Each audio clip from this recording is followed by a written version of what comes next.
Okay, this one is American Sign Language for Beginners. You can see that this is about an inch thick, and this is basically going to be learning sign, and it gives you kind of a time frame of learning it in 30 days. So every single day, it does give you, I want to go ahead and go to the beginning here.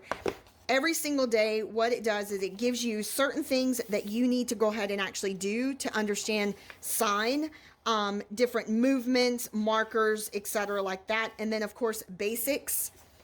And so it gives you the basics of the alphabet. Everybody who is trying to sign should know the alphabet, as well as numbers.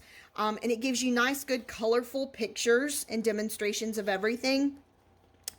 How to introduce yourself, how old you are, and then towards the back, it actually goes into more advanced information, such as things that were in your home, things that are in your kitchen, in your community, things that are around town, whatever it may be. So if you are looking for a book that provides you the information that you're needing to be able to learn sign, definitely would go ahead and recommend this.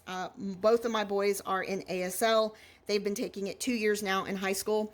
And this was a gift for them, and they absolutely love this book because even though they've been in ASL for 2 years, this actually has provided them with additional information that they did not know already. But yeah, so you guys have a great day. And again, thanks for watching.